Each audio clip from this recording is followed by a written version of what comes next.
A dúvida de hoje do FT Education responde é: consigo andar em condições de baixa carga com lambda acima de 1? Isso vai me gerar algum benefício de economia? Então, vamos lá.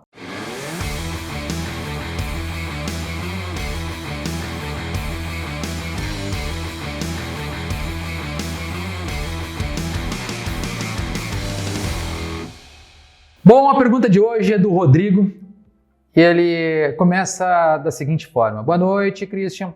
Acompanho todos os vídeos no seu canal, sigo atentamente dicas e detalhes. Muito obrigado, Rodrigo. Estou com uma FT550 e um Gol G6 1.6 motor EA111. Uso um turbo K14. Nesse projeto é um projeto de rua. Estou buscando um mapa econômico entre 1.800 e 3.000 RPM. Existe problema em trabalhar com lambda 108 em uma certa faixa de RPM? Você pode me dar mais dicas de acerto visando economia? Claro, vamos lá, Rodrigo. Bom, primeiro é o seguinte, tá?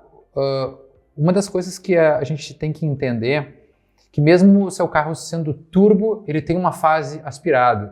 E é aquela coisa assim, 80% do tempo na rua a gente está andando na fase aspirado. A não ser que você anda naquele modo soviético, como a gente diz, né? Sempre de pé no fundo, mas aí não tem economia, né? E uma coisa importante, não existe uma relação, tá, Rodrigo, de RPM. Eu posso ter 1.800 RPM até 3.000, eu posso ter condições de plena carga, eu posso ter pressão de turbo, principalmente um turbo pequeno como esse que você tem. Então, não quer dizer que a 1.800 RPM seja uma condição de baixa carga. Baixa carga está relacionado ao meu valor de MAP, tá? O valor de pressão no coletor de admissão. E aí sim, se a gente pegar em condições de vácuo, até um pouquinho antes de pressão atmosférica, até um 0,3 de vácuo, sim, eu consigo andar com lambda mais pobre. Porém, cuidado, eu não sei, aqui você não comentou o combustível.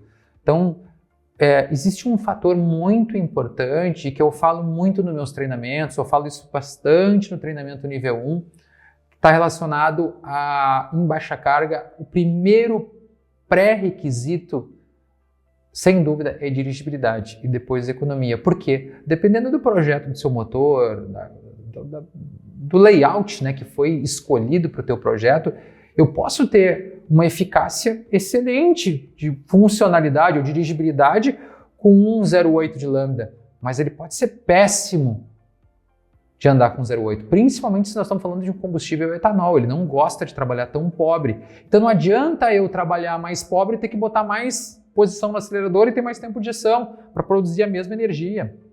Então eu tenho que entender que o meu motor tem que produzir o melhor torque possível nessa condição com o menor tempo de injeção.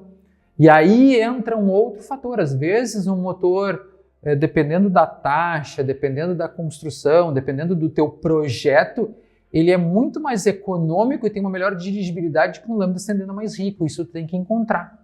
Em cada projeto é diferente. E aí, principalmente porque nós estamos falando de projetos que são otimizados de uma maneira fora do padrão original, né? E aí o que eu percebo, tá? Que se tu não respeita o lambda de dirigibilidade, ele também não vai ter uma boa economia. E esquece a parte de RPM e pensa em valor de MAP em baixa carga, ou seja, abaixo de 0,3 de vácuo. Quando ele está migrando para pressão atmosférica, aí eu já tenho que usar um outro fator. Pressão atmosférica já é eu com uma borboleta mais aberta, eu já tenho uma carga maior no motor, eu já tenho que visar para uma condição de segurança, porque já está migrando para plena carga aspirado. E aí na fase turbo, mais ainda. Mas eu acho que é um conjunto de coisas que vai fazer a economia, tá bom, Rodrigo? Tu ter uma boa progressão, não desperdiçar de combustível na injeção rápida, não desperdiçar combustível na marcha lenta, porque às vezes tu está preocupado lá com 1.800 RPM e a tua marcha lenta está extremamente rica.